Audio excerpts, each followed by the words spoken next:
Good evening, everybody. Welcome.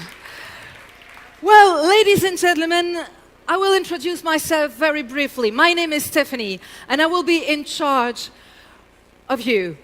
I will be there to make sure that you are staying with us, that you are still fit, that you're still enjoying this evening and having a great time. Thank you, everyone. Thank you for coming today. I know that some of you come from far away, took long hours in the bus, long hours in the train to be here tonight at the Green Wave. Welcome, everybody. So, let's see how far you get the understanding of the idea of the Green Wave. Are we able to create now and here a human wave? You see what I mean? You know, how would you make a human wave? Yeah, I've got some idea. Yeah, that's cool. It starts from there. So, the ones who are sitting, you will have to stand up. So maybe get ready for that. And it will go from here and it will go to there. And then it will come back. If you're standing, I will ask you to kneel down. Okay? Everybody low. Everybody low. Low, low, low, low, low, low, low. For the older ones, this is going to be your exercise of the week. Okay, ladies and gentlemen, we have a green wave starting from there and going this way and going there. And it goes back. Okay. The coming back was a bit difficult. So, we'll start from here, we will arrive there. Then we'll start from here again and we will arrive there. And then we will come from there and arrive here. All right? Okay, ready? 3, 2, 1. And we have a wave going there. And we have a wave again going there. And it comes back to here. Woohoo! I think you deserve a huge applause for yourself. Thank you for being here. Do you feel ready? No, only 2 people here are ready. Are you ready?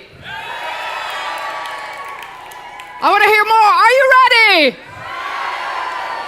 Well, ladies and gentlemen, I will first leave the stage for the first welcoming speech of this evening. And so I leave the stage to the EGP co-chair, Mrs. Monica Frassoni. Woohoo!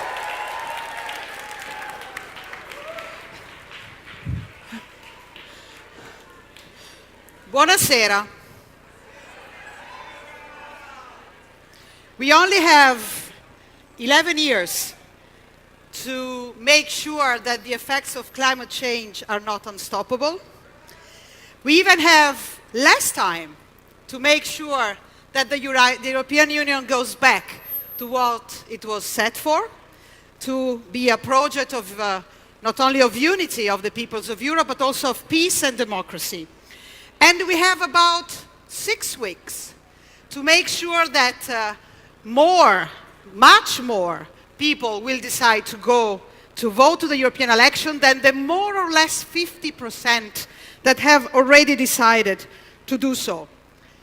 It is important that people go to vote. It is worthwhile. It is crucial. It is really a must this time.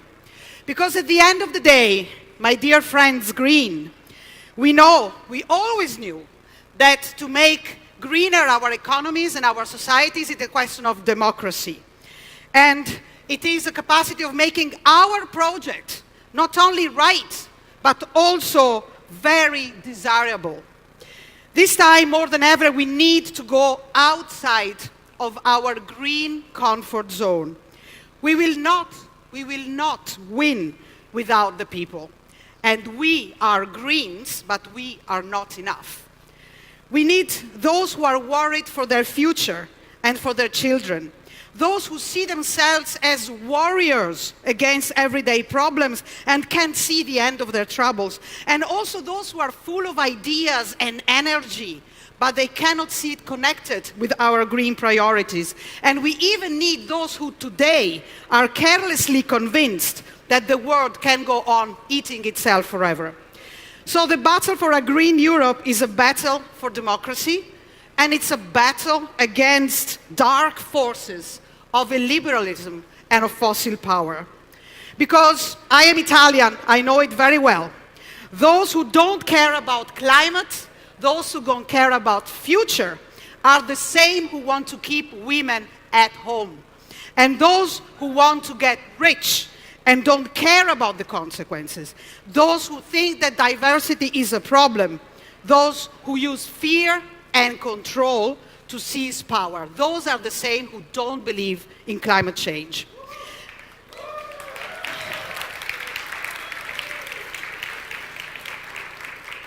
Greening our society goes in the same direction as making them free and fair.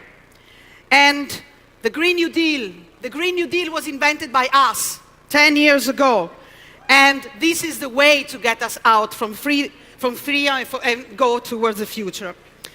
This, my dear friends, is why you and we and I are here today, to start our European Common campaign. A lot of you are young, but this is the fourth common campaign. But this is going to be the most important one of all. And you are there. So, why is this going to be the most important campaign? Because this is the campaign in which we are the more acutely aware of the fact that we are a common family. And how timely, adequate, into the mood, to the point, our proposals are. We are no more a marginal political force. Our ideas are indispensable for the future in these troubled times. We are important and we need to win for Europe and for the world. So, let me make a test. So we have the ideas. We are going to see, we have the candidates, we have the people. Do we have the strength to convince? Do we have the strength to bring people to vote? So, answer to me. Do we have?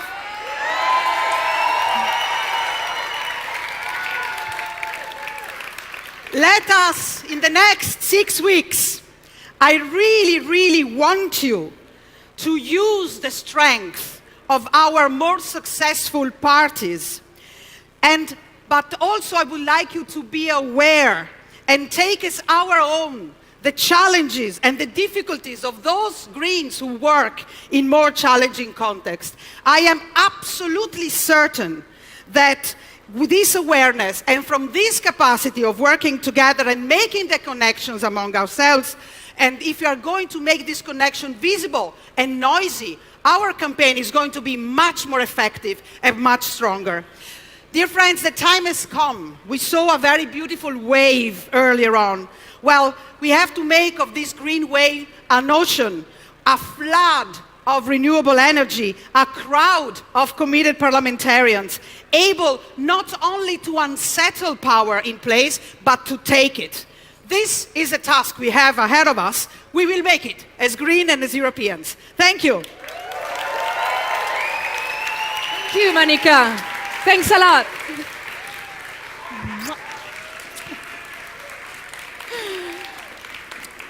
I have a very important request to make, and I'm not sure I'm addressing to you with this request, but more to the people around and behind. You will have time tonight to connect, to chat, to talk. We will have a very intensive program today on stage. But if you keep on talking while people on stage are talking to you, I'm afraid we won't reach the end of the night. So please, keep your ears open and keep your chatting moment for later tonight or during the breaks. Is that okay? Thank you, because otherwise it makes it very hard for the people talking, but also for the people listening as well. Thank you very much. So next person I would like to invite on stage here, well, is the president of the Council in Forests, so the area of Brussels where we are tonight. And she's called Séverine de Lavillée. Please welcome her.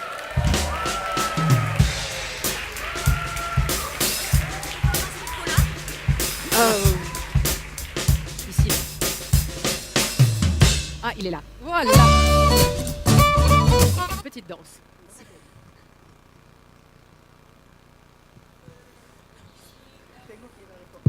The microphone. Hi, everyone. I'm very happy to contribute to the opening of this Green Wave gathering, and I wish to thank you for this honor. If you don't mind, I will stick with my paper to make sure that I use the time that has been allowed to me. So tonight you are in Brussels, but not anywhere in Brussels. You are in the commune Forêt, where the Green Wave... And it's the place where the Green Wave has swept the municipality last October during the last elections. We got 25% and a green mayor.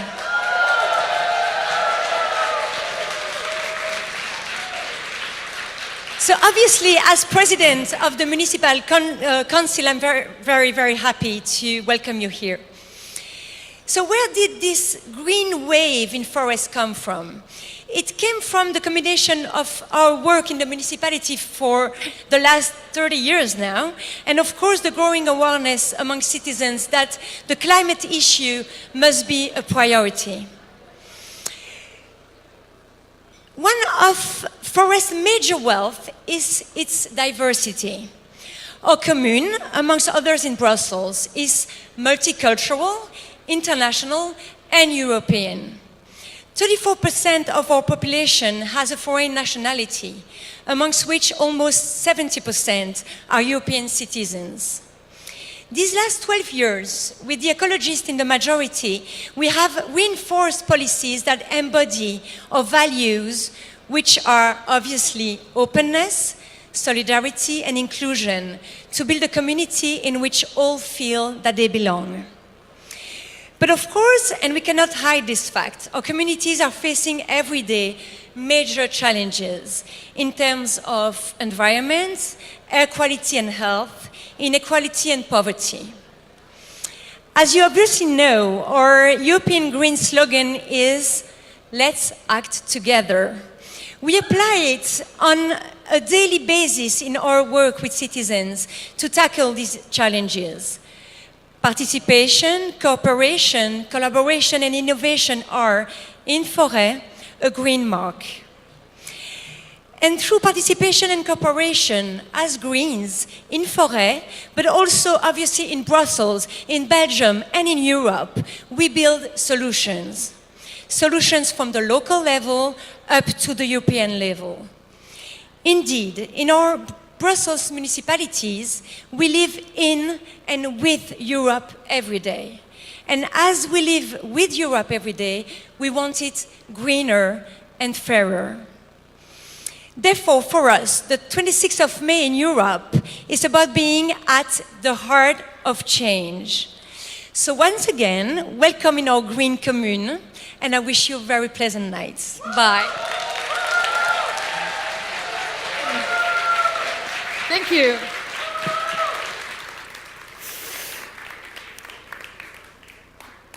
Now, ladies and gentlemen, we are ready to officially start the program of this evening.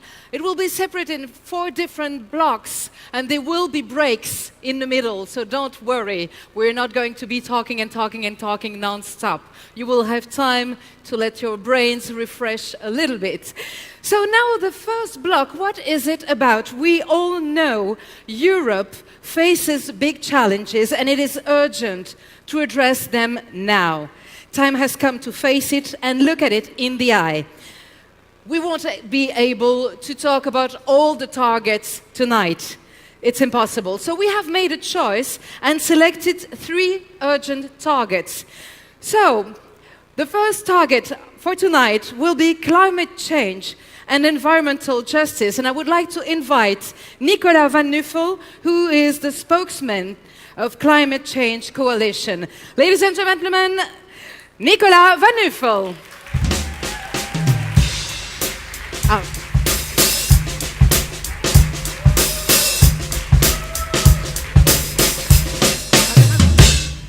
Thank you. So, for more than 6 months now, people have been taking the streets all over the world, all over Europe, and especially here in Belgium. We were 100,000 people on the streets of Brussels on the 2nd of December, which is for Belgium a big number.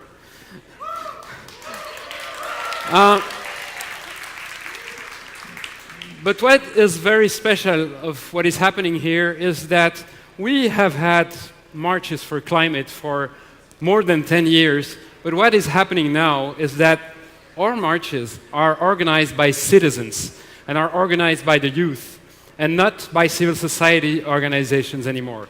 And this is a big issue. So, why are people mobilizing so much on climate change, and why is it that they are mobilizing now on this issue? I think one of the answers is that we can now feel in Europe the first impacts of climate change as we saw during the summer of 2018.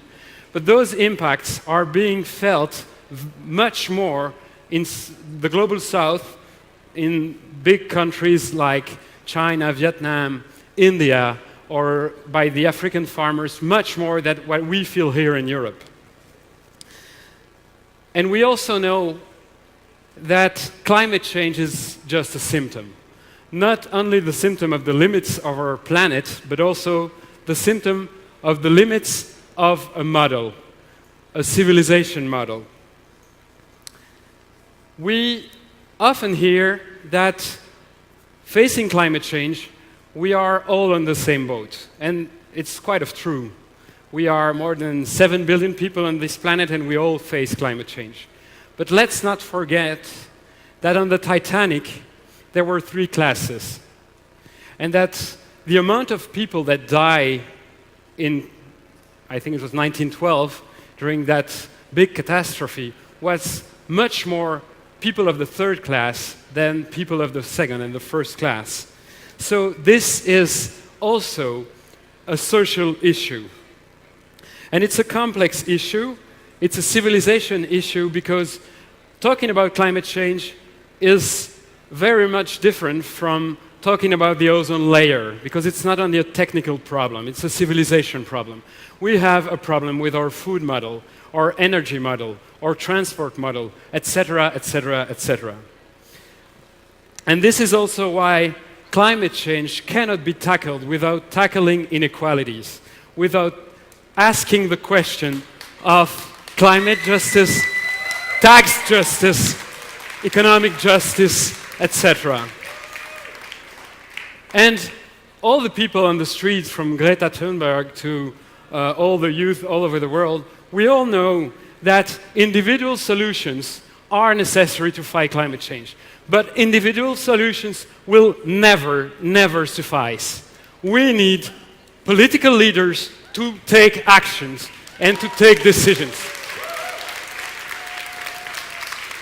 And this is why we need to mobilize here in Brussels and all over the world, but it's also why we need political leaders, allies within the institutions. We need allies within the European Parliament, we need allies within the Commission, and this is why the European elections of this end of May are so important to all the citizens that try to find solutions to the climate change issue.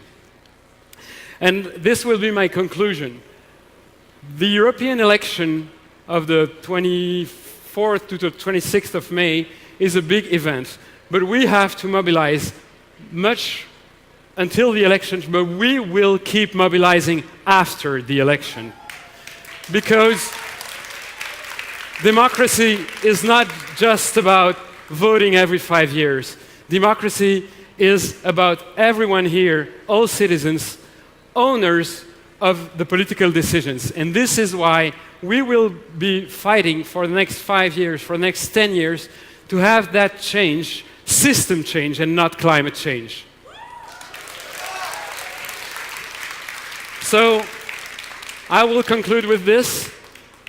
The fight against climate change has to be put into a much bigger issue, which is sustainable development. We have 15 years to get back into the limits of our planet and fight inequalities. And this is why climate justice, to us as a climate coalition in Belgium, has to be the backbone of the next 5 years, the backbone of the next Commission, and the backbone of the next European Parliament. I thank you. Thank you, Nicolas. The second main target that we want to address tonight is economic inequality and tax justice. And to talk about this subject, I would like to invite from Oxfam, Italy, Mikhail Maslenikov.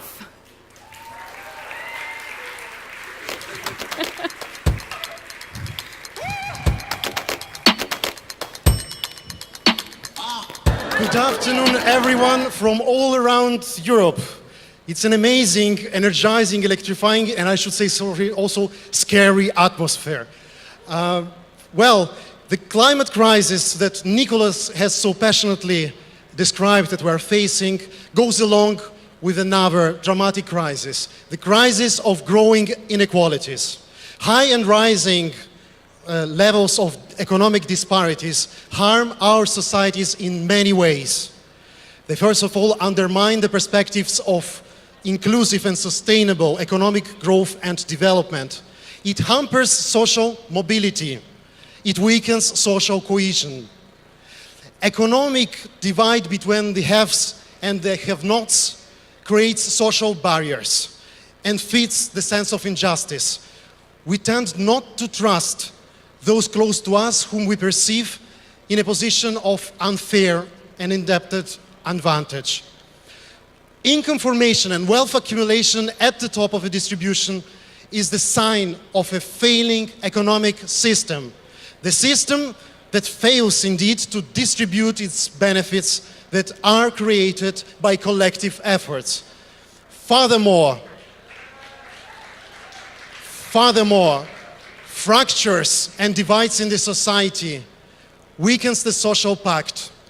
They lead to intolerance and discrimination, often towards those who are addressed and pointed falsely as the responsible of the status quo. Inequalities lead also to populism, to political instability, political disaggregation processes as Brexit, mistrust in institutions. We cannot afford and we cannot avoid to address the issue and to raise our voices to reverse the lack of political will, commitment and action. We need to act.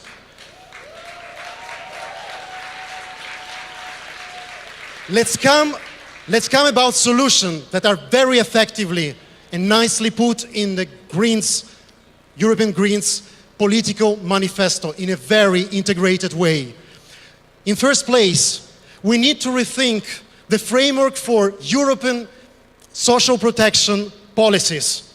In operationalizing it, emphasis should be placed in promotion and legislation and legislation protection of social rights, equal opportunities to access and remain in labor markets, secure and fair working conditions. In second place, priority should be given to in order for economic and employment policies to creation of quality jobs and decent wages. We need furthermore to boost and strengthen the bargaining power of European trade unions. In third place, if we want to combat monetary poverty and at-work poverty, so those who are left behind or who are losing ground right now, we need a pan-European approach. And this means that we need to think of boosting conditional and piloting unconditional basic income at European level. When we speak about environmental dumping in our countries, we need also to think of social dumping and the race to the bottom within the European Union on working rights, working wages and working conditions. If we have to be called a truly European family, then we need to act as a family and not as neighbors that in order to gain trying to harm and beggar their neighbors. This is not acceptable anymore. And if we were to address the races to the bottom, it's not only on work and wages that we have to think. We have to think also to the harmful race to the bottom on the taxation issues within our Europe, and especially in the race to the bottom in corporate taxation.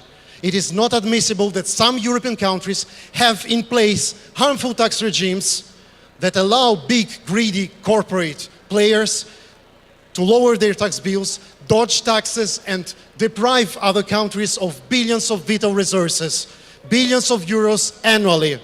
This is not admissible. These resources, should they be recovered, can be used to boost financing essential services as health and education, promote investment in green economy, truly green economy without greenwashing, to fund anti-poverty and inequality reducing public policies.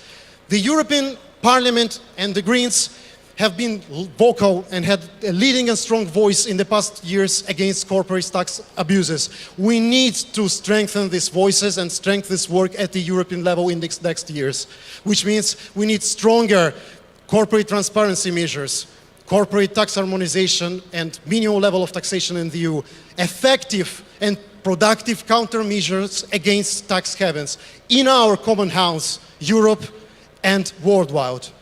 And in light of what I have said, allow me to ask you some questions and ask them also to myself.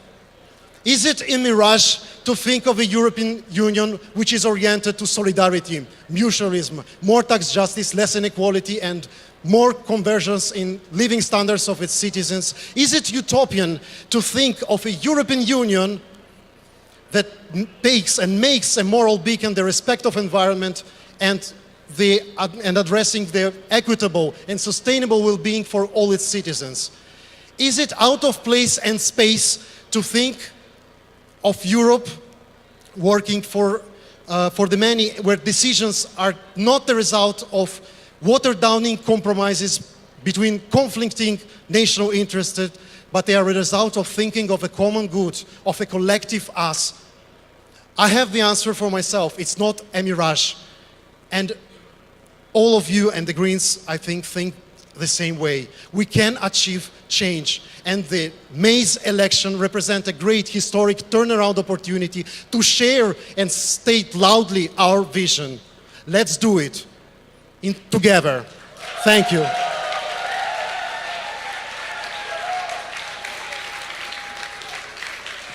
Thank you, Michal. Thanks a lot. So before we get to the next target, I would like to make a small experience with you. It was a suggestion by two young guys who are sitting somewhere here.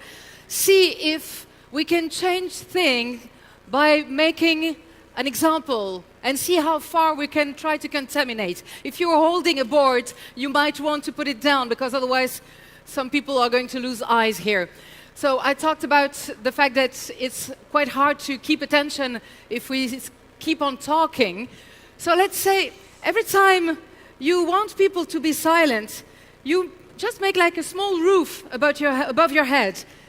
And when you see someone doing it, that means that you have to do it too.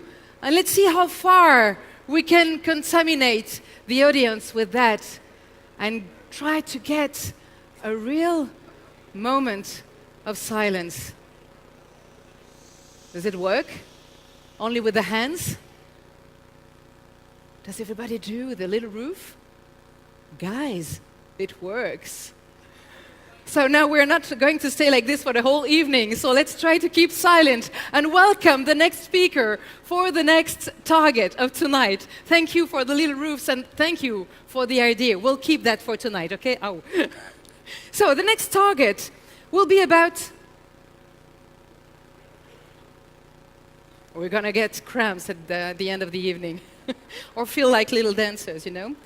The next target we're going to address tonight is equality and anti-discrimination, and especially anti-racism. So really, we want you to be with us for this target. Ladies and gentlemen, from the European Network Against Racism, please welcome Sarah Chander.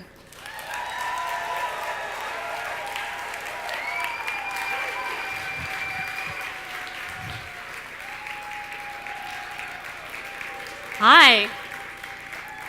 Are you having a good time? That's wonderful, because I'm going to give you a 5-minute speech about racism, and it's going to ruin your evening, but only 5 minutes, don't worry. We face the climate today where there seems to be really no end to the issues that we have to tackle. Sometimes that can feel a little bit overwhelming. But I'm really excited to be with you here today to talk about how we can interconnect our movements and our struggles and work together to make a better Europe. I don't think I have to explain to you that when it comes to racism in Europe, things are not getting better.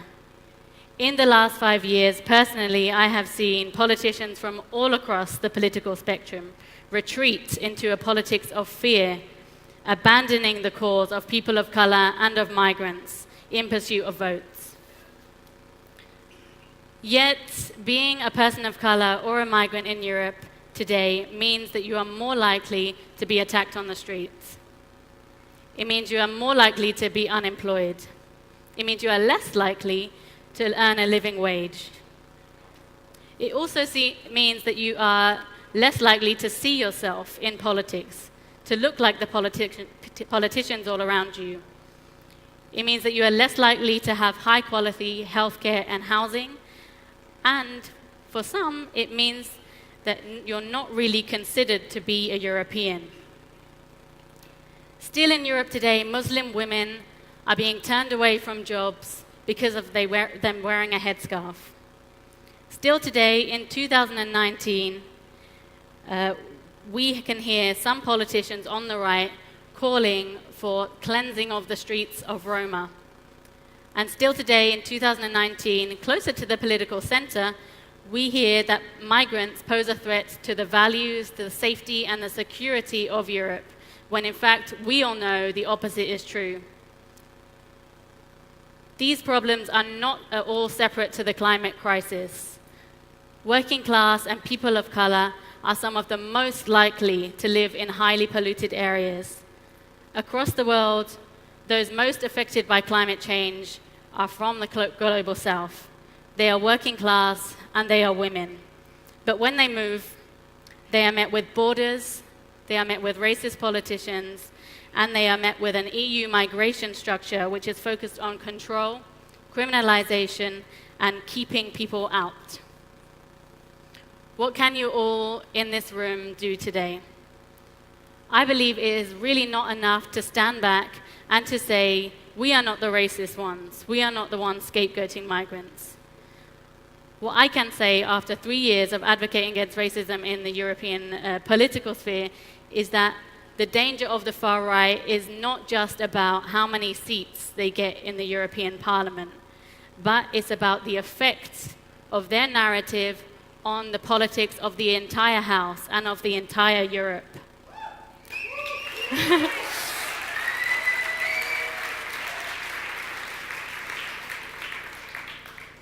Going forward, we cannot just be about not discriminating. We must take the active responsibility as political movements to dismantle structural inequalities. I think that one of the most beautiful slogans that ever came out of a political movement is people and planet before profits. However, it is time for us to decide which people do we mean by that. Who are the people that we stand for? There are at least 50 million people of color in Europe today, and currently there is no single political movement that has decided to represent us unconditionally. That party could be the Greens.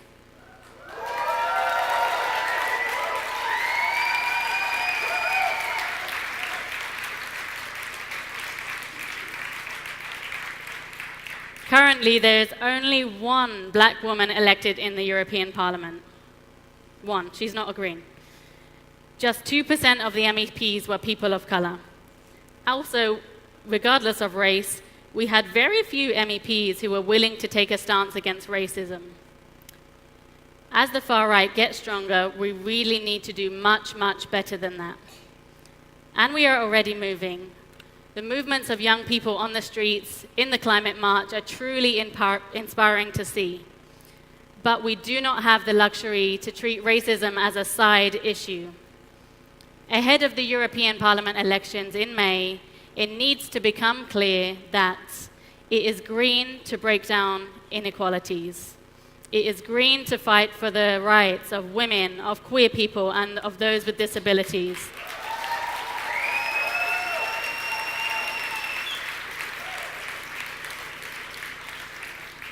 And it is green to welcome migrants with open arms.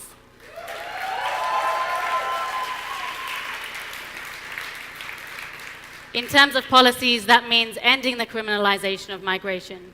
It means putting in place proactive policies to end discrimination. And it means that our politicians need to ensure access to housing, to healthcare, to employment, and to education for all, regardless of race. For politicians, we need you to make a clear statement that being green is being anti-racist.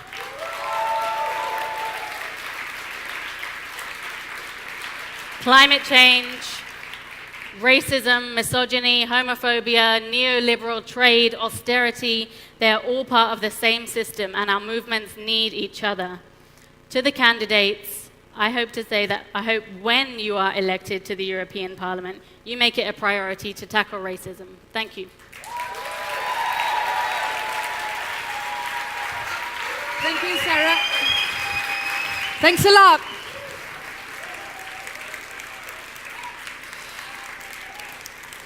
I think we already can give a warm applause for the 3 first inspiration speakers we just have today. So now we will take a short break together with a great band that we have in the first part of the evening, Jaune Toujours. Did you like them? So don't go far away because they will only be with us for 10 minutes. Make sure you come back at the end of the set. And if you love them so much, don't forget you have a chance, if you live in Brussels or if you stay in Brussels, to hear them again on the 26th of April on the rooftop of the National Library and on the 27th of April in Grimbergen. Ladies and gentlemen, Jaune Toujours! Woohoo! So, ladies and gentlemen, you are back. Are you still there? Are you still with us? Whoa, whoa, whoa. I think that some people fell asleep. Let's see what we still have from the green wave of the beginning of the evening. I know that some people haven't come back from the bar yet, but I'm sure you can be as loud as a full room. So, are you ready for a green wave? Are you ready?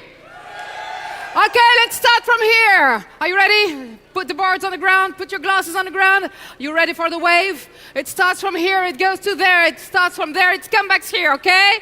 1, 2, 3, the green wave is starting and go! And it comes back from there, yes! And again, yes! And from the front rows to the back, can we do that?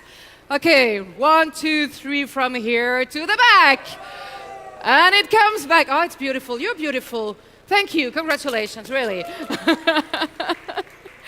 So, we are now ready to start the second part of this evening of the program. And into this block, we will welcome activists who are mobilizing on the grassroots level and making change happen through their active engagement on issues they care about. They are the living proof that every citizen can take action and make a powerful impact. Do you believe in this? Do you agree with that? Yes. So let's focus on a first action, and this first action is about mobilizing to fight climate change. And I would like to invite 2 people to join me.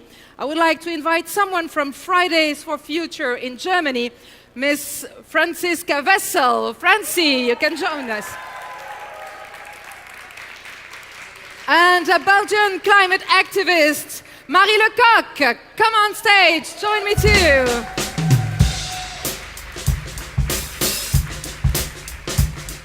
Hi ladies, welcome. Hi. Thank you for coming on stage for this tough exercise of speaking of what moves you, what makes you move every day since now a few months. Yeah. So the climate movement that you are representing, both of you, they have been very successful. How do you feel about that? You can go first. Francie? The thing is, I just feel myself, it's like overwhelming when you see how many people just come to our strikes.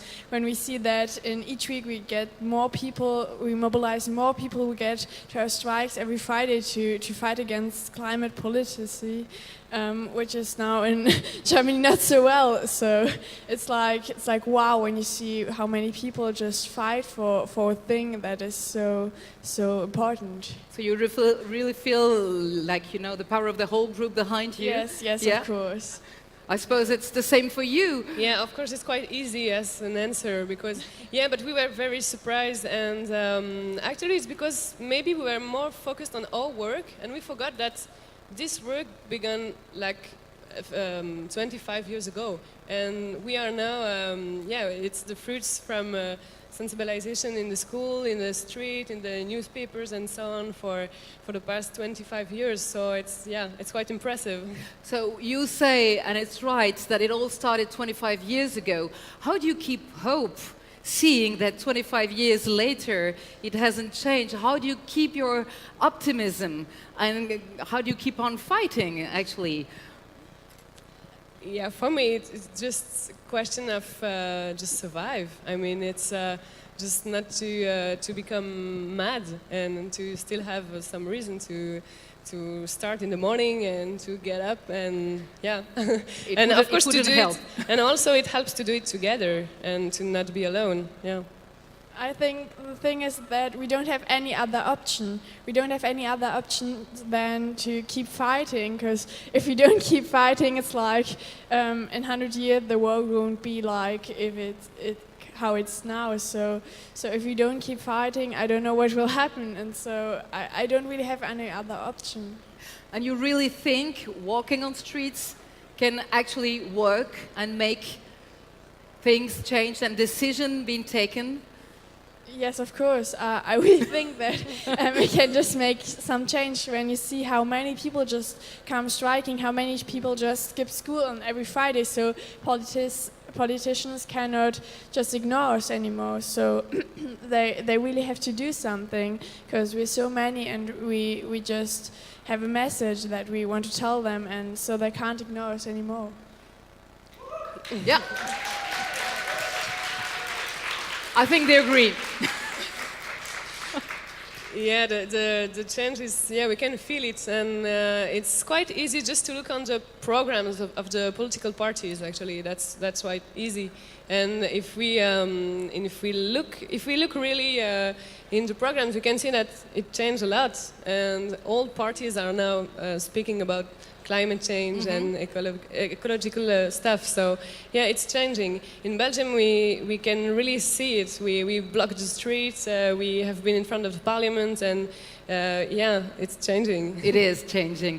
So another thing is that there are many people, well, you were with thousands on the streets, but there are also other people who don't think that you have any idea of what you're talking about, who think that because you are young, that it's just an excuse to skip school, as you said, and that there's no way that you know what you're talking about, and that you should leave it to older people.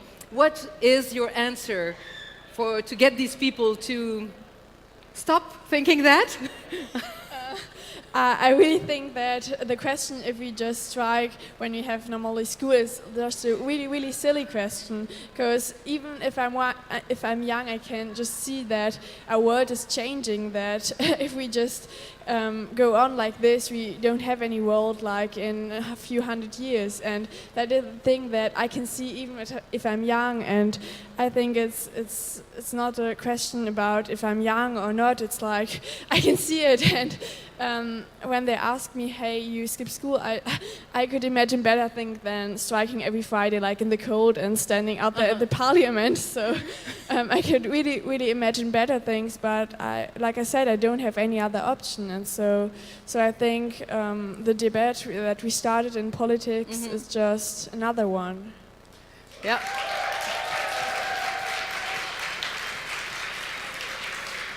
Well, for me, I no longer have to be in school, so I will not respond to this. But yeah, what I would just like to add maybe is that it's very interesting to see also all the diversity in the movement. In Belgium, that was the first time that, some weeks, 3 weeks ago, we blocked the parliament, and that was the first time that we did it in civil disobedience with activists, but also with civil society, and that's a big change, actually. Yeah. Well, and maybe one possible answer could also be that those older people who think that you don't know what you're doing, well, they taught you. Those are the ones who taught you at school and at home to get informed, to study science, and to see what was happening. And so you just follow their advice. The problem is they don't see anymore what you see. So I think you are on the right path. So good luck. Go on. And let's hope that through fighting we'll get somewhere. Thank you. Thank you. Francie, thank you. Marie. And go on.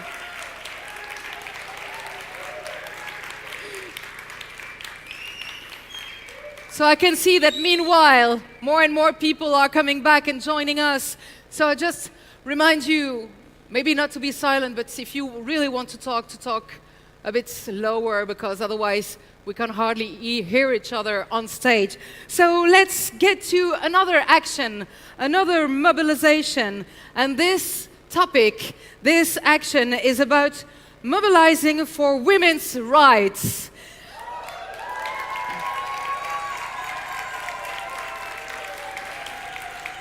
And the two next speakers I would like to invite on stage come from Poland, and there are Kat Iwaniuk and Magdalena Galkiewicz from Girls for Girls, Polish pro-choice activists.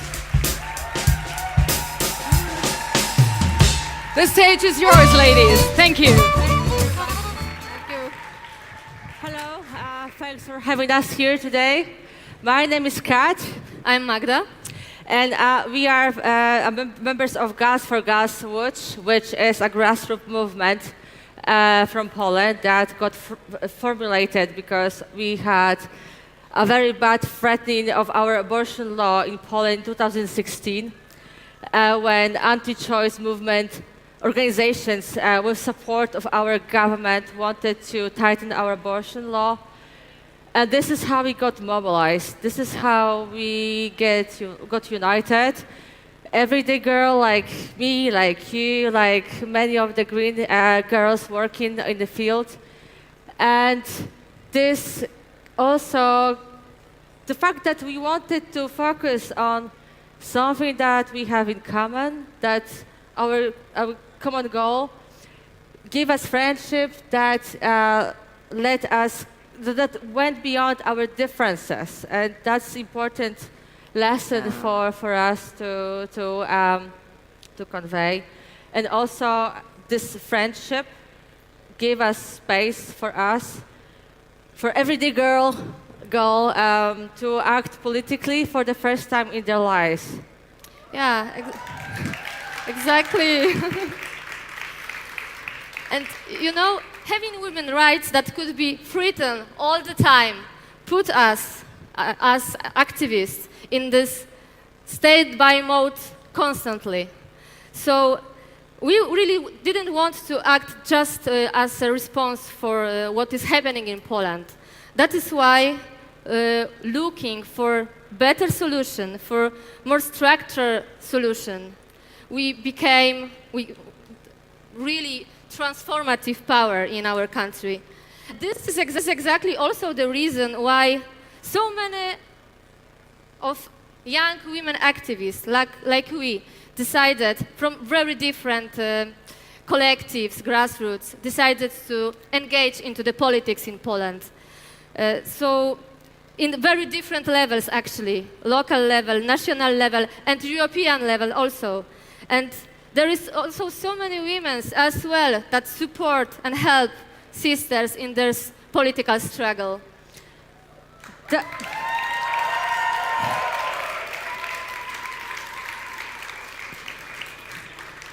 That's true, and we like to thank, we strongly believe that this started a first truly feminist political wave in Poland. And female friendship and sisterhood and trust really were very important factors in the process of happening. I will turn to European Greens now, because they gave us massive support during our Black protest in 2016. Also by organizing the European plenary about our case. Thank you, Terry, for inviting us. Thank you so much.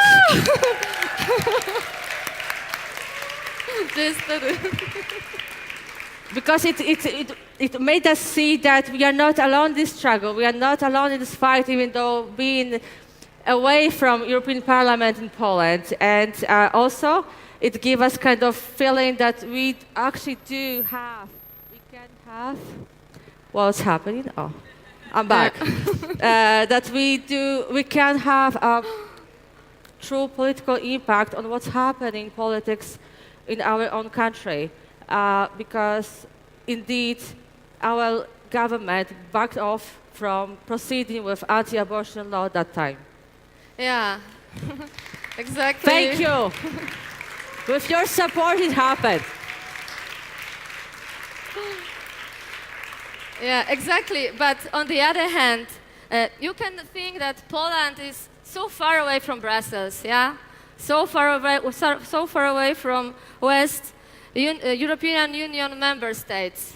But the threat that we face in Poland right now is actually the threat that is a threat to all European Union values. We face all together, actually, right now, the fundamentalist invasion, which is really well structured, really well organized, and really well connected. And we cannot ignore it. So we have to act beyond our differences, our national interests.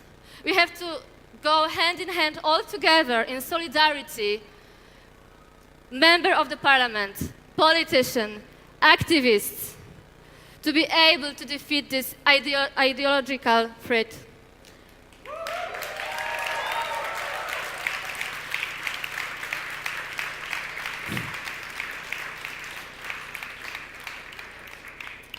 Well, there's a lot of work ahead of us, and it's not going to be easy, but we can make it together. We can make it together by acting together, and I want you to, all European Greens, to know that there is many women and men working locally in order to spread European values in our country, that you can count on us as well.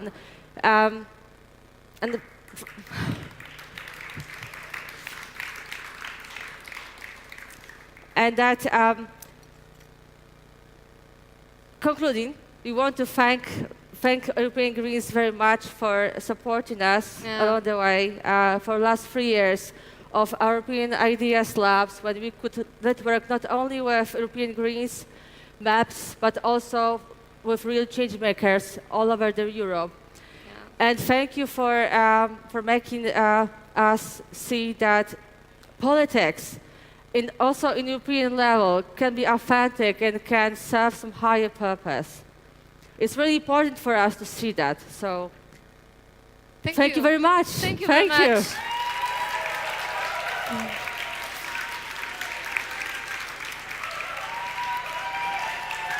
Thank you, Kat. Thank you, Magdalena. Thanks for coming all the way to Brussels to share this experience with us. So now, I will unveil a little bit of the upcoming program. So the two next speakers that we are going to welcome on this stage are the faces of the political change we want to see in Europe. The two next speakers are our leading candidates in Europe. So we will take some time in music with the band Jaune Toujours for the last time. Stay with us. Let's fire up this hall to be able to be with the highest energy possible when we will welcome bass and ska after Jaune Toujours. Stay with us.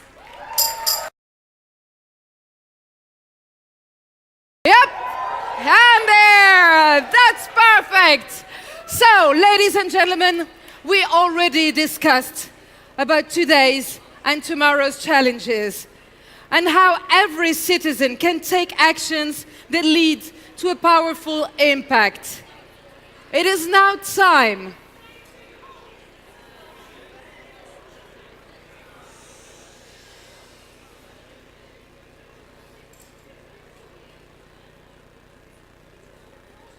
It works. It works. It is now time to reflect that change inside the political institutions. The next speakers are, for us, the faces of political change we want to see in Europe. Video.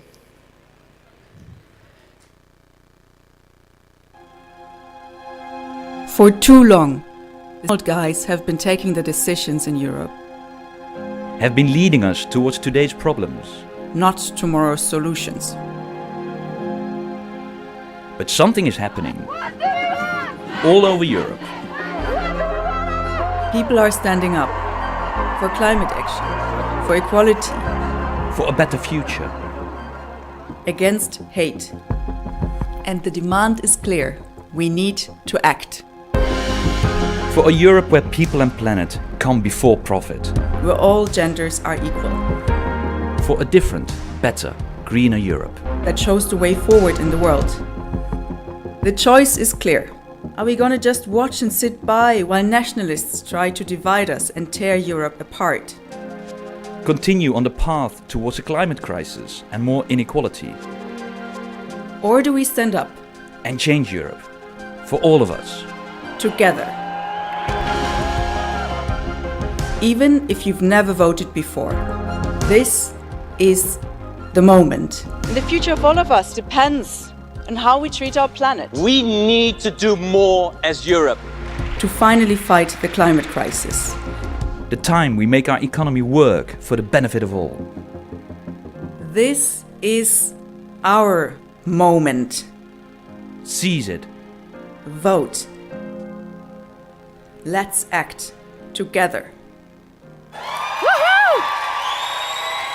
Ladies and gentlemen, our leading candidates, Bas Sekout and Ska Keller! Woohoo!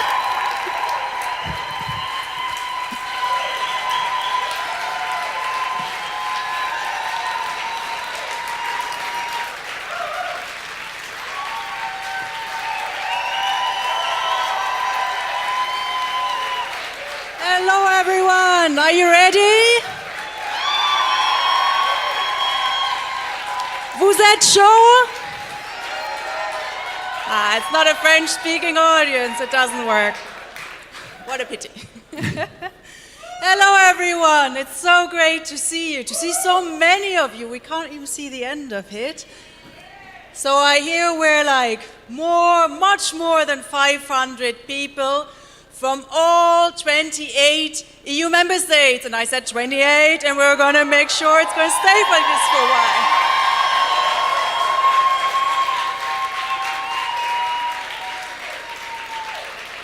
So special warm welcome to all our UK friends.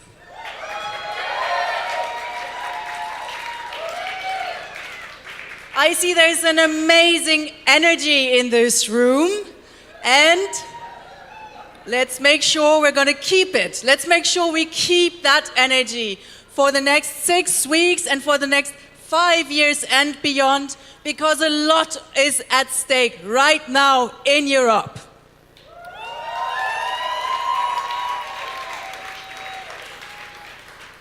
And the green wave is here. We see here the people. We see that the Greens are on the rise, and that is really so great to see. And that is important because there's so much at stake. The coming elections in May, from the 23rd to the 26th. And what is at stake is we need to fight the climate crisis. We need to make sure that the rising inequalities are being tackled.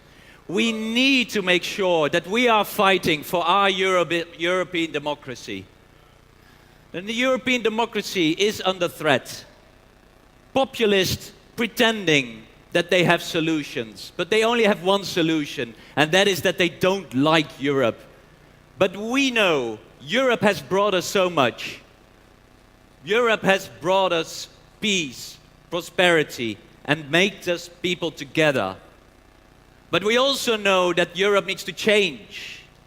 Europe needs to change and really tackling climate change. It really needs to tackle inequality. It really needs to defend our democracy. And it's the center parties who are here defending the status quo. And that is what we Greens will be fighting. We will fight for Europe, but we will fight for a different Europe. We will fight for a green, a social, and a sustainable and inclusive Europe.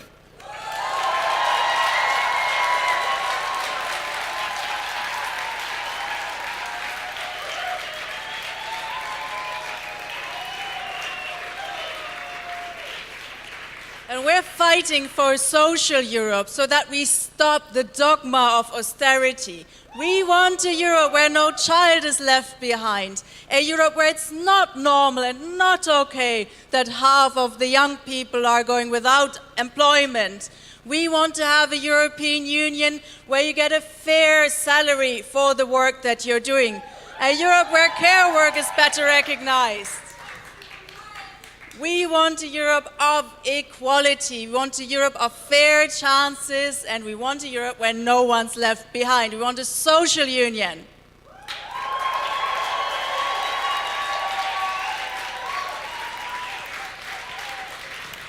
And we also want to have a European Union where the rights of everyone, of every woman, of every man, of everyone else, is being respected no matter where.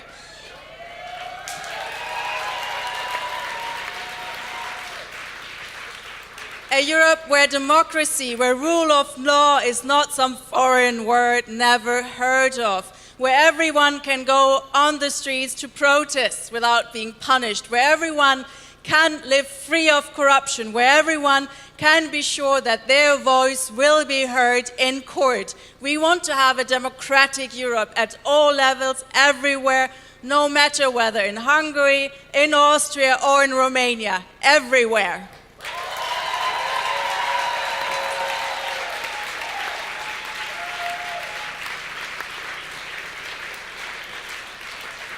And we want to have a Europe of human rights, where it's not okay, where it's not normal and not acceptable that people are drowning in the Mediterranean who are looking for protection. We want a Europe of safe haven, we want a Europe of protection.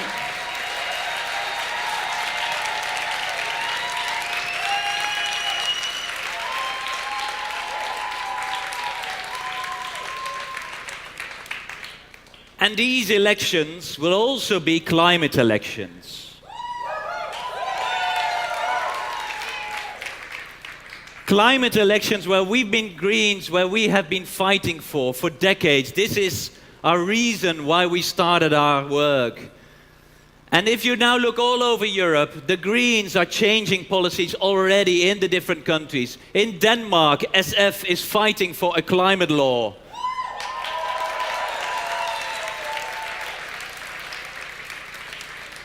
In Poland, in Milka's region, she has been making sure that there will be a coal phase out in Poland in some of the regions where the Greens are having that opportunity.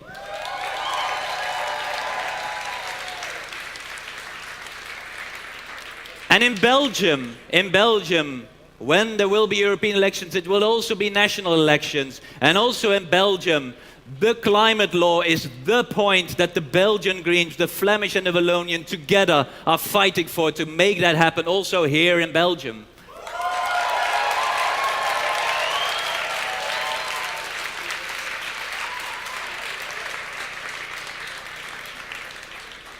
But we Greens, we also deliver, and we have delivered in the European Parliament. It's thanks to the Greens that we made sure that Dieselgate was really inquired by the European Parliament. It was thanks to the Greens that we now have policies in place for cars and trucks, so that now even Volkswagen is talking about maybe changing their policies.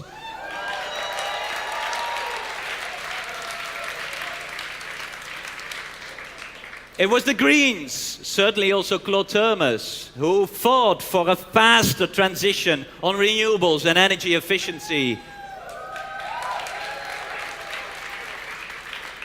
And it were the Greens who made clear that Monsanto cannot hide their studies, so that we really know how it happened that Europe did authorize glyphosate in this place.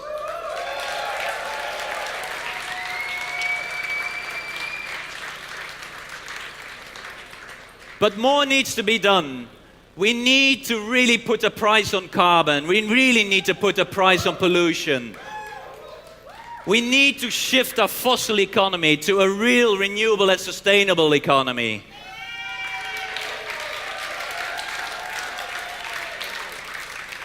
We need to fight for trains and not the planes.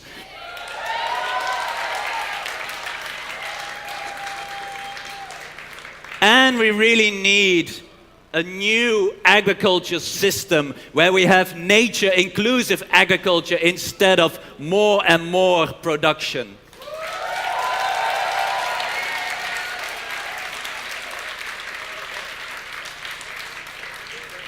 But we know any green transition cannot go without being a fair transition. This means that companies now really have to start paying the fair price. They need to pay the fair price for the pollution. We do not accept tax avoidance anymore. It's now about time that Europe stands up for its people and not anymore for its corporations.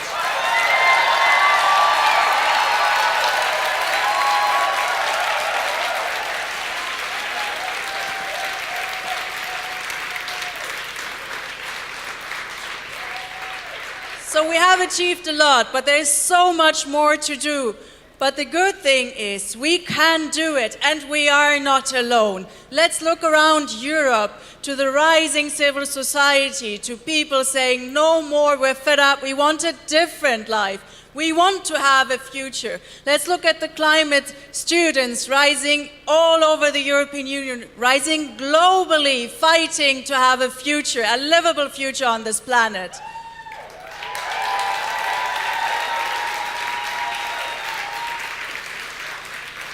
Let's look at all these Europeans, be it in Greece or be it in Sweden, helping refugees, people who need our protection most and our help.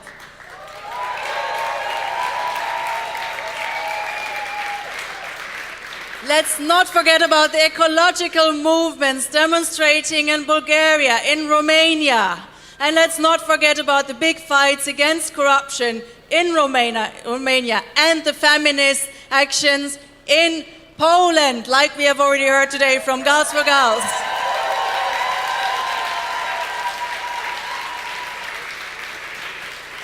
People are standing up, they're fighting for their rights and for the rights of others, and they need to have a strong representation in the European Parliament, because here is where those things are being shaped for the future, and we need to be that voice. We need to make sure that all those people are being heard, but we can also see them as our allies. We are not alone. We're fighting at this side of so many protesters, demonstrators, activists, people everywhere in Europe who are representing the real European Union, the Europe that we want to create for the future.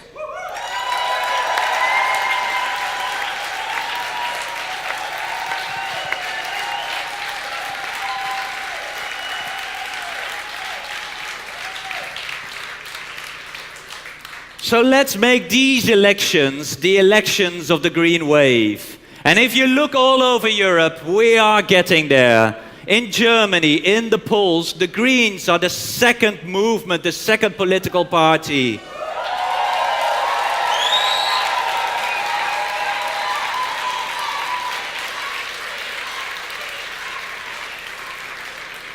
In the Netherlands, we are the biggest in more than 10 of the biggest cities, one of those being biggest in Amsterdam.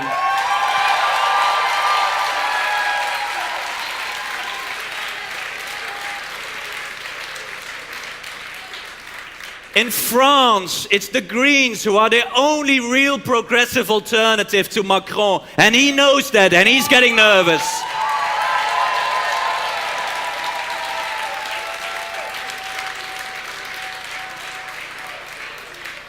And don't forget, we are already in the governments. We are in the governments of Lithuania,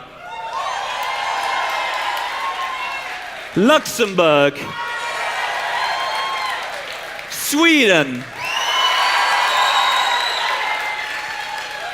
And tomorrow there will be elections in Finland. And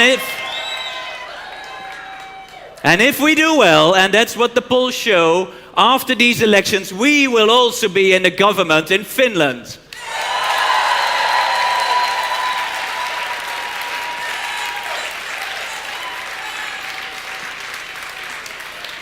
And next will be Belgium.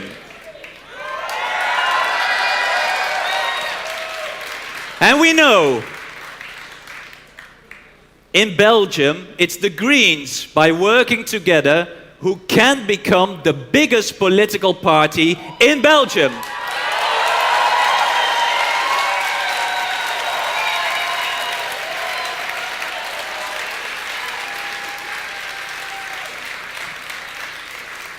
But it will be more than that. We are starting new movements in Slovenia. We're starting new movements in Poland.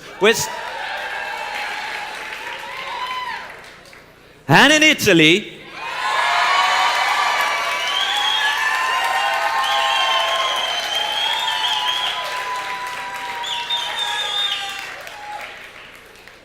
And with those elections, we will make sure that the green wave will go over entire Europe on the end of May with the European elections. Let's act.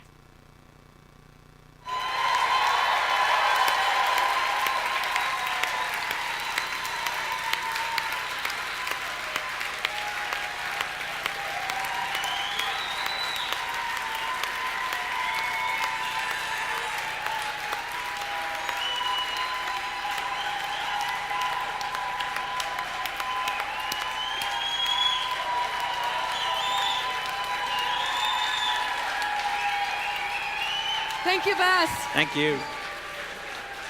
Thank you, Ska, for coming and firing up this whole audience.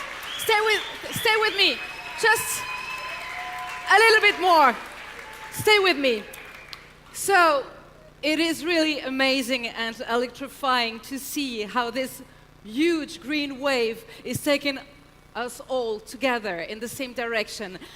I would like to take the occasion that you are here to put still more weight in the huge thank you that I would like to express now for each and every contributor to our crowdfunding campaign. So all the names are going on the screen. All these people are joining and are part of the green waves. You're not the only contributors. Oh, thank you. There they are. Thank you.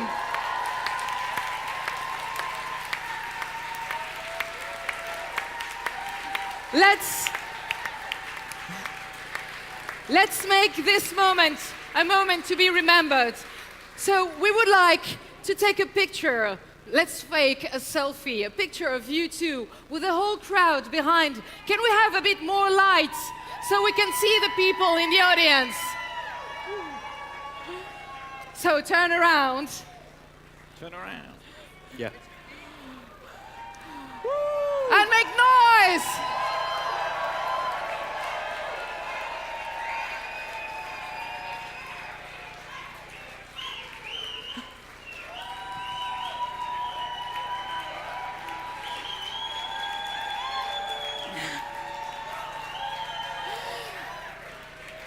let's all give you the best and wish you the best of luck and the best of success Thank for you. all Thank you. the challenges that you're facing. Thank you.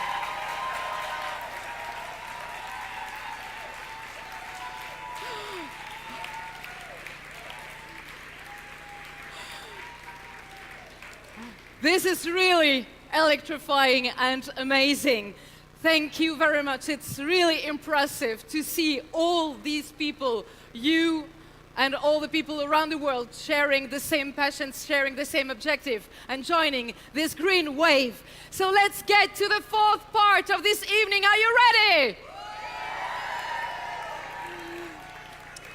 This fourth part will be divided into blocks. And in this part, well, we will be focusing on people working every day on the change we've already been talking about. I would like for this first part to welcome two representatives of green parties who work on different levels of governance, from local to national.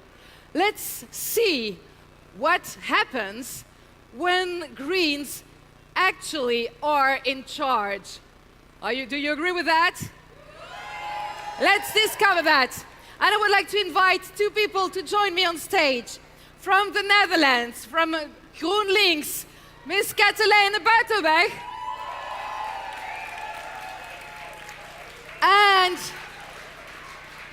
the Lord Mayor of Sheffield, Majid.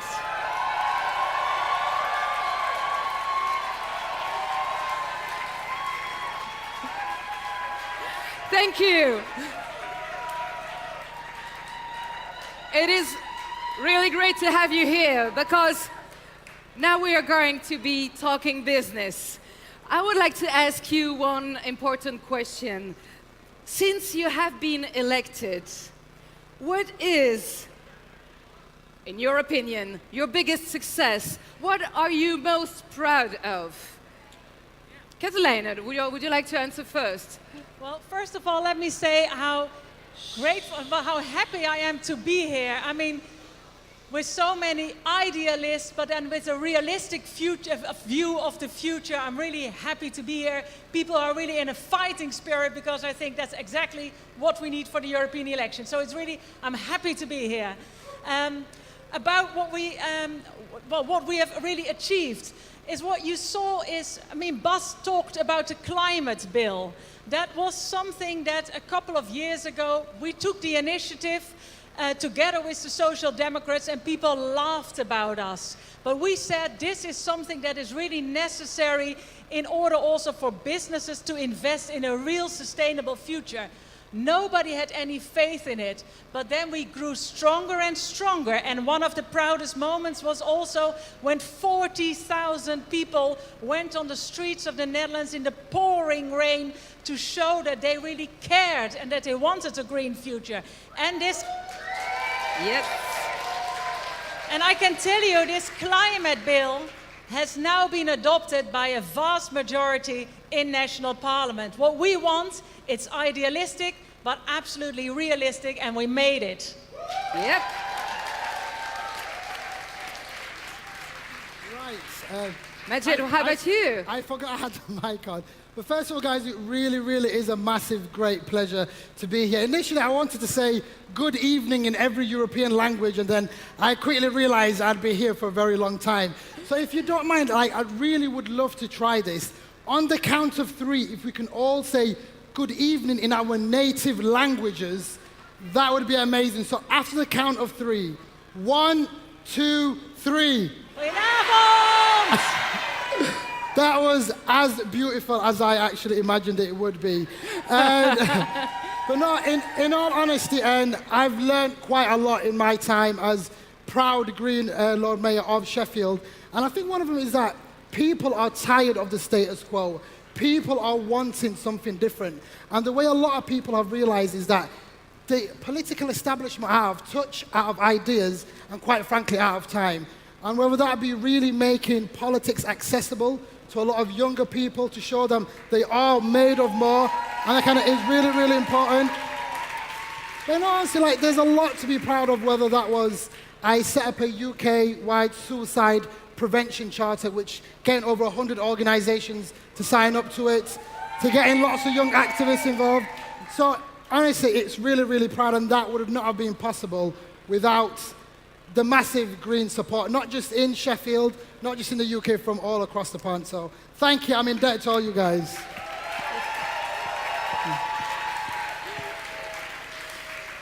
Well, as you just said, people are tired of status quo, people are tired of the demagogues, and so more and more people join the Greens for that reason. So how could we replicate the enthusiasm that you succeeded in raising? So how can we replicate that enthusiasm at the polls, at the European election? What would be your advice for us? Yes, and honestly, again, from my experience, is that people want authenticity. People want something. People need to be able to see themselves in you as leaders. And I always think, regardless, if there's one thing I would love people to walk away from, is this: it's compassion. Because compassion needs to be at the heart and center of everything that we do. And quite frankly, if it isn't compassion that has led us all into politics, then we're all in the wrong line of work, to be honest. Of course, we really are living through some polarizing times, difficult times, but we need to be strong, we need to work together. But again, it's that compassion, because compassion is the ultimate manifestation of strength. But just on a more practical note, people don't remember what you say necessarily, but they remember how you make them feel. So we really need to do an important job in engaging people on an emotional level and bringing our ideas into life and really taking people with us. Yeah.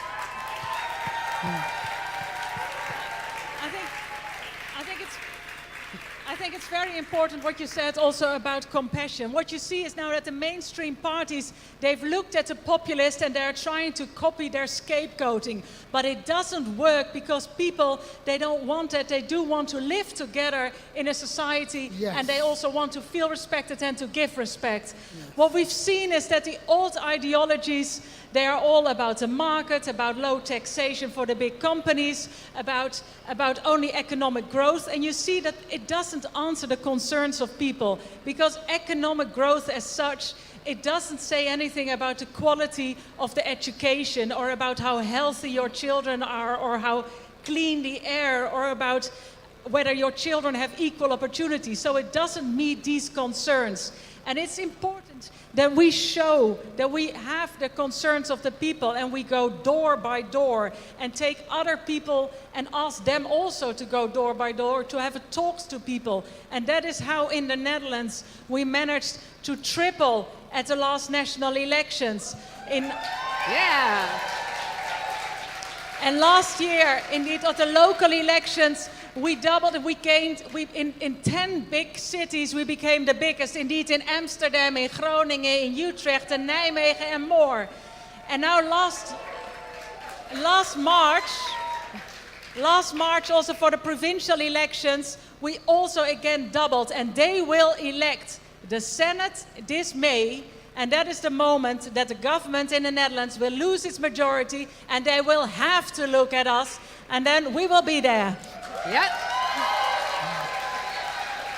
So lastly, I think we have an authentic story. It's for more than 30 years that we deal with the environment, and also with the fact that the bill for the environmental concerns should be shared equally, and not only with the people, but also with the big businesses. We have the story, we are authentic in it. These will be climate elections, and so all we have to do is go out and tell the story that we know by heart. Yeah. Yeah. Definitely. And just to follow up from that, whether that be in the UK or Europe, there really seems to be a real battle for the soul of Europe and the soul for Britain. Who does it belong to? Does Britain belong to the people of likes of Nigel Farage or Jacob Rees-Mogg, or does it belong? It doesn't. It really doesn't, but it does belong to caring people, diverse community. And in all honesty, we really need to like you said, we need to share those positive stories because it is stories that win elections. And I think we've got the best story to tell. We've got a story of hope, we've got a story of diversity, we've got a story that can really engage with so many other people. And I think it is that politics of hope, that story of hope, that will win every time beats that story and politics of fear. And I think that's why we're going to do well in the next European elections. Yep. Thank you, Catalina. Thank you, Magic. Brilliant. The best for Thank you so much. Best of luck, best of success. Thank you so much.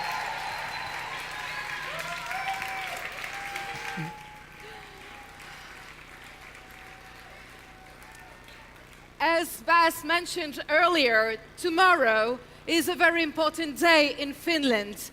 That means we couldn't have any Finnish representative today, but we have a message, a video message addressed to you from the lead of the Greens in Finland. Ladies and gentlemen, let's listen and watch the video message from Pekka Haavisto. Hi, this is Pekka Haavisto from Helsinki, and sorry not to be with you. We are preparing for our national elections. We'll have tomorrow, Sunday, the final voting. The Finnish Greens have best ever opinion polls before the national elections, but let us see what are the final results on Sunday. Of course, it has always been very good to cooperate with the European Greens.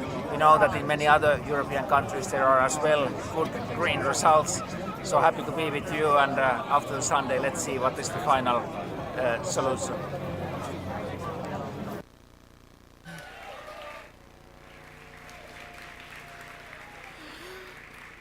So I think we can send him the best vibes from Brussels. Do you think it will reach Finland if we scream loud enough? Yes? So go, go, go, Finland! So now it's time to get to the last part of this evening. Are you ready for this? Yes? I think so. I think you are. So we decided to invite candidates for the upcoming European election to come on this stage. As you can see, the stage is small. I know there are more in the audience. I know there are many more, some who couldn't come, some who are here, but we couldn't make them all fit on stage. So we made a small selection of a few candidates for the European elections coming here, and they will come on stage to share their vision of change, the change they want to see in Europe. They will, well, let us know if it is or not important to vote. I don't know if you have an idea about that. I think the answer is obvious for everyone. So let's welcome some of the candidates to the European elections, and they really need you because they are going to practice a very tough exercise. They will only have 2 minutes to share their vision with you. So please welcome from Sweden, Alice Bah Kuhnke.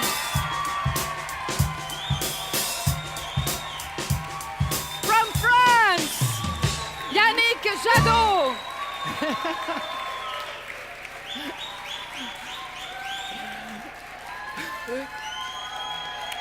From Poland, Miłka Stępień.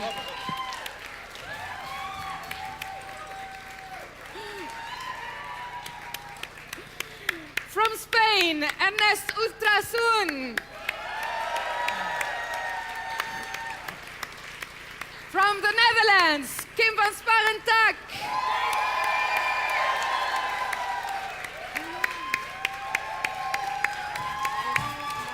And from Belgium, Philippe Lambert and Petra de Sutter. And Petra de Sutter. From Belgium too.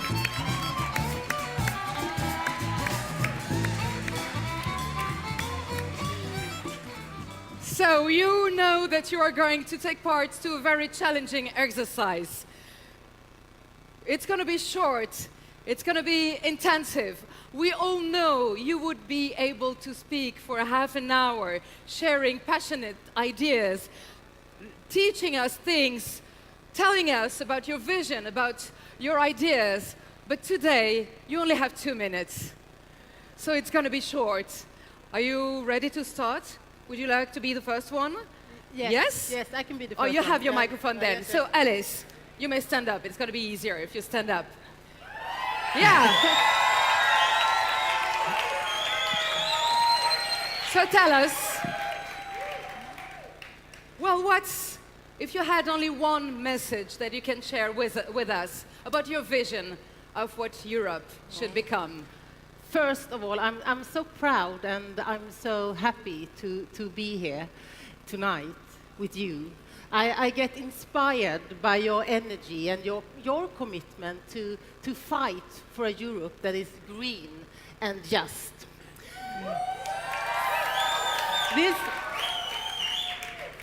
The elections will determine the European Union's future. There are two big tasks on the table. It's the climate and our democracy, our human rights. But we, the Greens, we have the answers to the challenges. We have the answers to how to stop climate change and how to demolish social injustices and how to secure our democracy. The Green New Deal for Europe is a promise of transition. Are you with me? It's a promise of transition from an economy that hinders climate action to one that enables it. It's a promise of transition from an economy that creates poverty to an economy that eradicates it.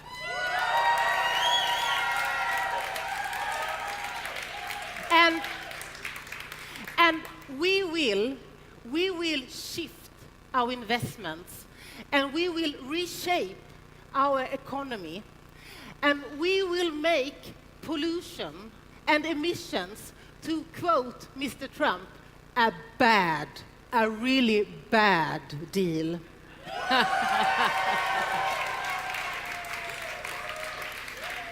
And we must make sure that Europe, that we are sending a very clear message.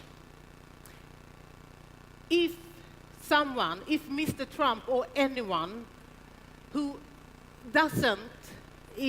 won't be part of the Paris Agreement, if you're not part of the Paris Agreement, then you can't be part of our economy. Yeah! From Sweden, Alice Bakunken. Thank you for sharing. And best of success for you. So, let's turn to France. How many points for France? Dear friends, time has come. Time has come to open a new chapter of the European history. Time has come to build a green Europe.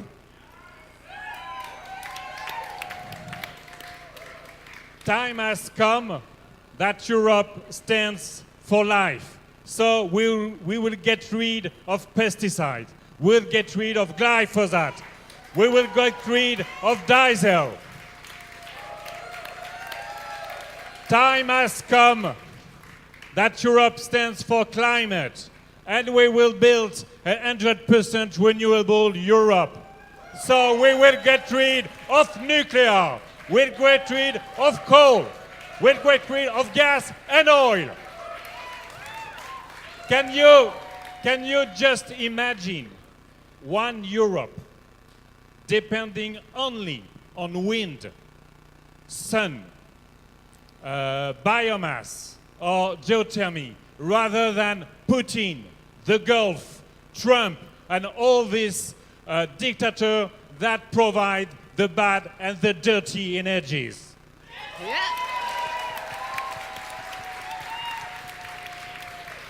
time has come to give Europe back to citizens. So we will get rid of multinationals that are totally involved in the decision process.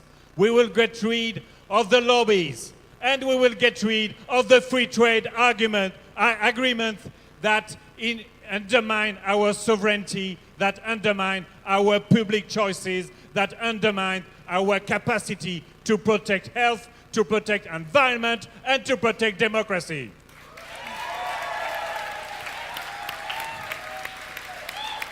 So, dear friends, I'm very proud, and all the French in France and in Brussels are very proud to be part of this green wave. And we will make sure that tomorrow, after the 20th of May, Europe will be green, Europe will be greener, with many members in the European Parliament to give Europe back to citizens to build a green Europe. Thank you. Thank you, Yannick Jadot.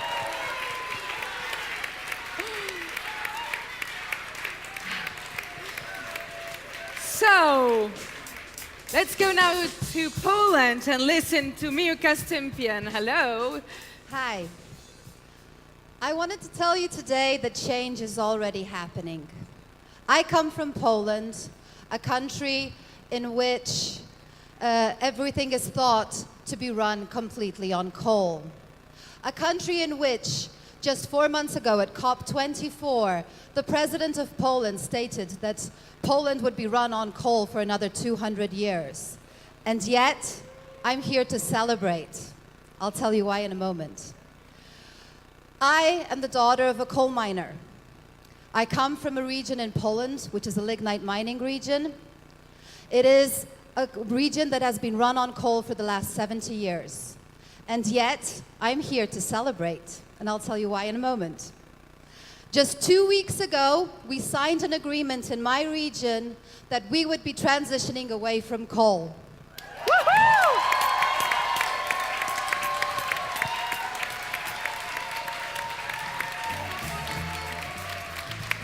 When 2 years ago I stood up publicly and I said that we would be moving away from coal, everyone said it was impossible. And yet now that's exactly what we're doing. We're at that point. Change is here. Change is happening at this moment. Yeah.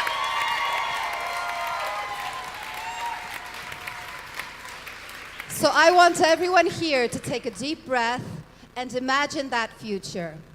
Imagine that future in which Poland is 100% coal-free by 2050.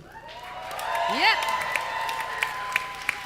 I want you to imagine a future in which Europe is run 100% on renewable energy sources by 2050. And I want you to imagine a future in which by 2050, our world is emission-free. That is our future.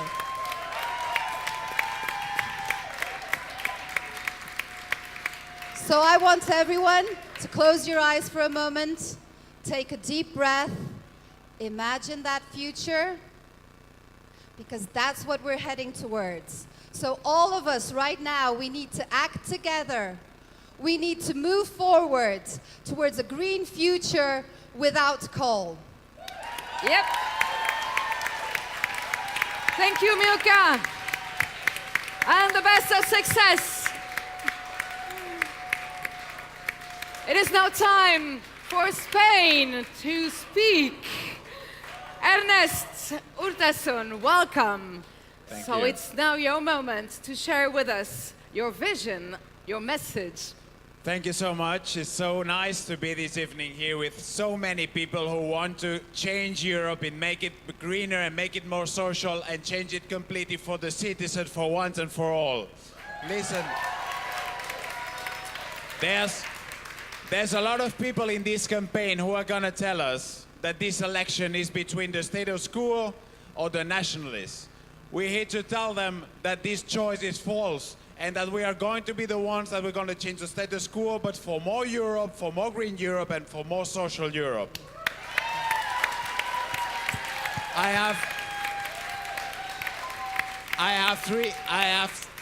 three messages today. First, we are going to be the voice of all these young people that today fight in the streets to fight climate change and to ask politicians to take that issue seriously. We are going to be their voice in the European Parliament.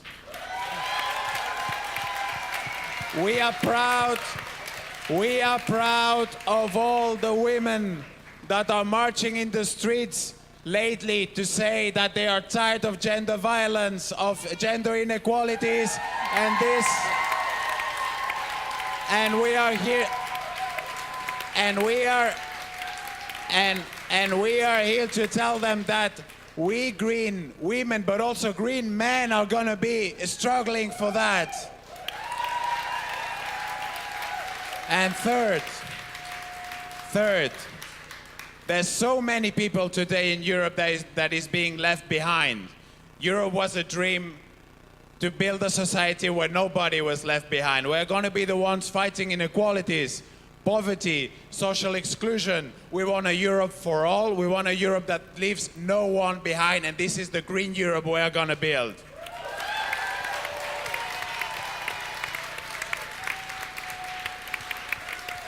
So let's keep the fight. We have 1 month ahead of us, and I am sure that with all the activists and all the candidates that we are gathering here tonight, we are going to make a great result, and we are going to make history, because the future of Europe is green. Thank you so much. Yep.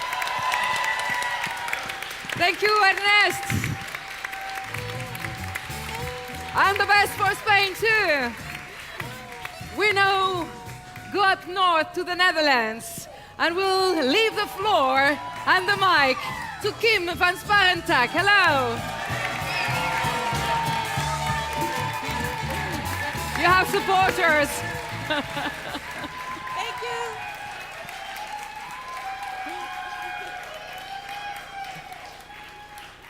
Hey everyone. So yeah, I'm a young green, as you might have heard. And I'm a climate activist. And I've gotten the question quite a few times during the campaign already. Why are there so many young climate activists running for the European Parliament? And I guess it's because, I don't know, we grew up watching An Inconvenient Truth in high school. We saw the IPCC and Al Gore win the Nobel Peace Prize. And we saw nothing happening.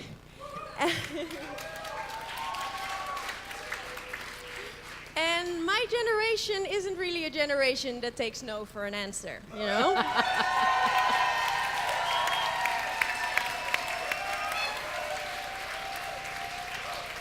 You know, because if the German government refuses to shut down their coal power plants, we just put our bodies in front of the coal diggers. That's what we do.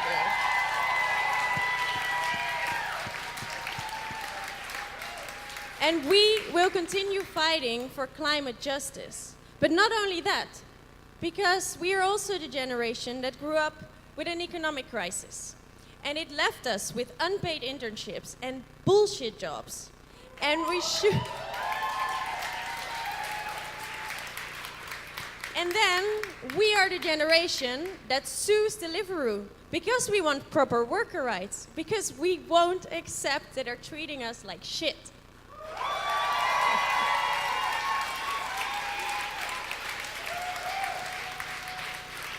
And we are the generation that was lucky enough to have the tools to build international solidarity when it goes about women's rights.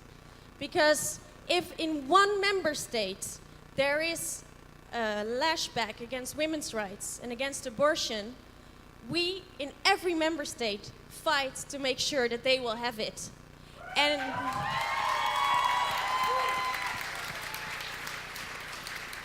And worldwide, we stood up and we said, "Me too," because we refuse the next generation of girls will suffer the same bullshit that we had.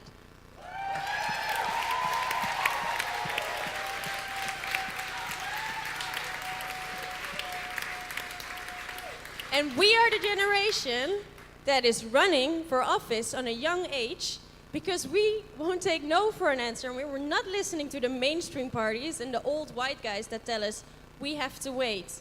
Because these so-called old wise men, they haven't been taking care of our future. And we are the future, but we want the power now to change that. We have to represent the young people that want hope, that want a better future, and they want to see young people fighting for them. And that's who we are, and that's why we're running for the Greens, and we are going to make sure that all the young people in Europe feel represented by us and that we're going to win these elections. Yeah! Success, Kim! Hey, Kim.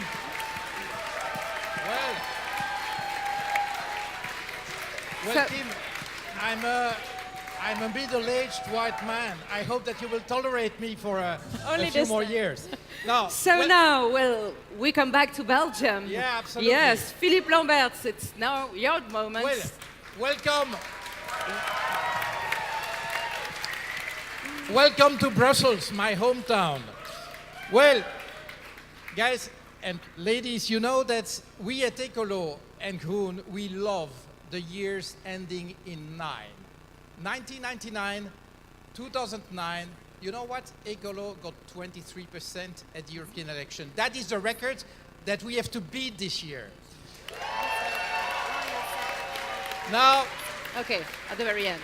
We talked a lot about what we Greens want to do, but you know we have competition. What are those guys, mostly guys, telling about us? When I listen to the traditional right-wing parties, they will say, yeah, we need to do something about climate change, you know. But these Greens, they can't count. If you want an economically sound transition, trust us, you know. And then on the left, they will say, yeah, we need to do something about climate change. But, well, these Greens are a bit bourgeois, you know. If you want the just transition, vote for us. And then in the center, you have those people who say, yeah, we need to do something about climate change. But, you know, these Greens are punitive. If you want the positive transition, vote for us. And then you might think, well, they will do it. But actually, they had their chances. For decades on end, they ruled Europe. What did we get? Rising inequality. Oh, no, we got something. It's not like, what did the Romans ever do for us? They gave us inequality. They gave us corporate power. They gave us climate change. They gave us biodiversity erosion. They get us the return of machismo. That's what we got from them. So now is the time to stop trusting losing teams. Now is the time to trust a winning team, the Greens. Thank you. Thank you, Philippe.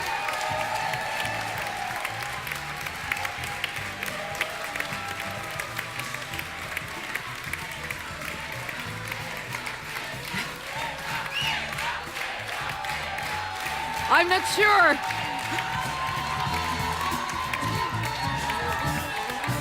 I wanted to announce you, but I'm not sure it's necessary. Thank you so much. Welcome, friends from all over Europe to Brussels. What can I add to everything that has been said? We want a green and just Europe, as Alice said, just because climate is about justice, because inequality is the problem that we face today, because the neoliberal economic narrative that we have been living in Europe for the last 40 years has destroyed our environment, has made people poor, has attacked their health, and has led to the climate change that we see today. And what I would say to all the people that think economy is so important, if the climate change is not addressed correctly, there will be no more economy. We really need to put that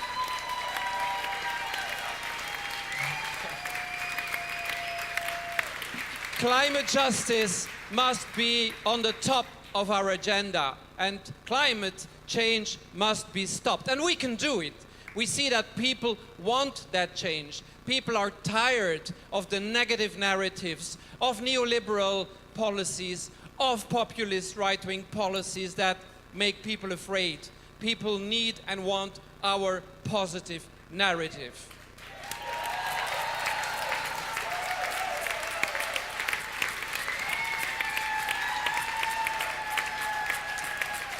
If we talk about justice and human rights and rule of law and democracy, we also have to look at people that are at risk to be left behind.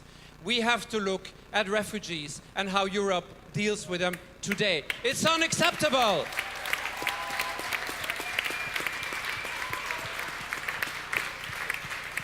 We have to continue our fight for gender equality, for women's rights, for sexual reproductive rights, because we see what happens.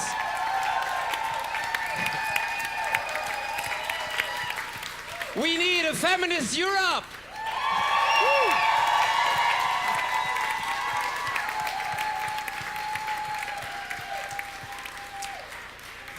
And of course, come on.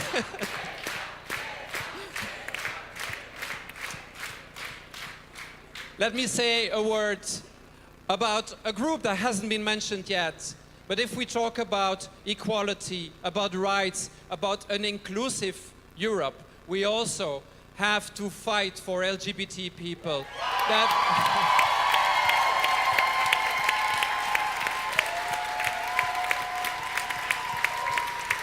And not in a way that right-wing parties are talking about LGBT people and inclusivity, but in a cross-sectional way, because so many people in that community are still being left behind. So let's fight for everyone. Let's give Europe back to the people. This is what we stand for this green Europe. Let's help us all win the elections the 26th of May. Thank you so much. Thank you, Petra.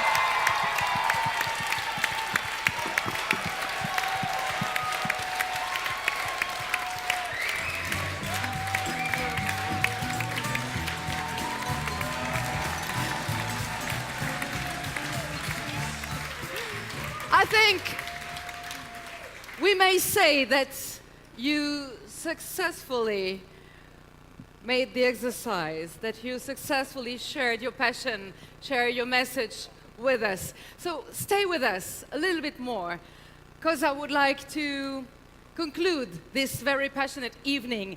I would like to remind you something that you know already since you are there. Europe is not just institutions, it is people, it's emotions, it's compassion. And behind that European Green Wave is a strong team with conviction, knowledge and experience that is necessary to change Europe. So I would like to invite all the candidates for the coming elections, the coming European elections, who are in the audience, to join us on stage. I would like to invite Bas and Ska to come back.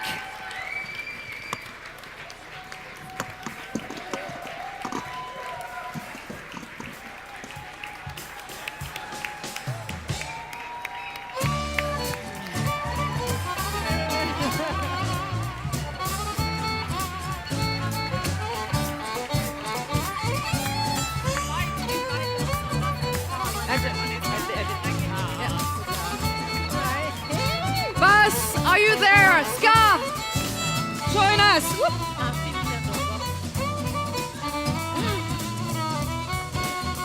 That's a lot of people.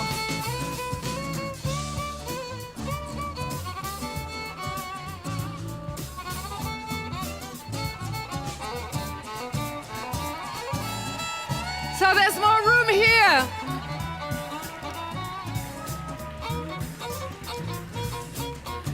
I can't see Bas, I can't see Ska. Are you there? They're there. So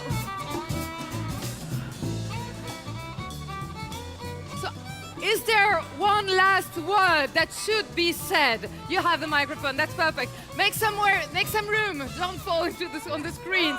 We need you. We need you. Well, what a crowd. How great to see so many of you. I can't see the end of you. Hello, some of you we've already met on the campaign trail. Others we will still meet on the campaign trail. I think we have a perfect team. It shows how broad, how diverse, how beautiful, how also female Europe is.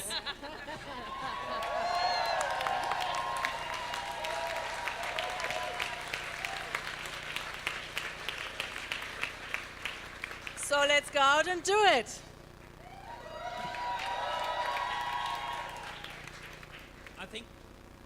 I think there's only one thing more to say, and that is let's make these European elections the green elections, and let's fight for that together. Let's act together. Yeah!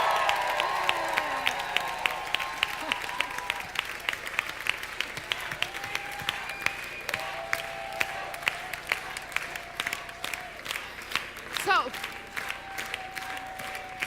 enjoy the energy. Take it. Feed your positivity and your enthusiasm with this energy. Take it for you. It's your moment.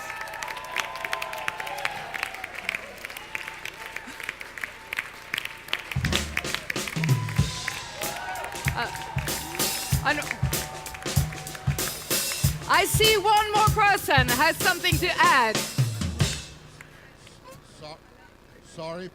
Sorry, boss, to contradict you, but there's one more thing to say. I want to say thank you to the great team of the EGP that organized this meeting.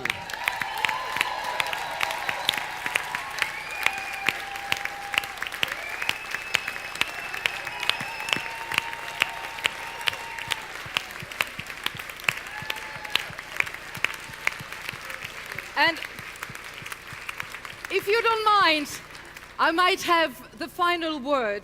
Thank you for putting fire in our hearts, to put fire in our convictions. Now, let's all put fire on the dance floor and finish the night together. Opening night with DJ Dirk and going on with DJ Tom Barman. Thank you and best of luck.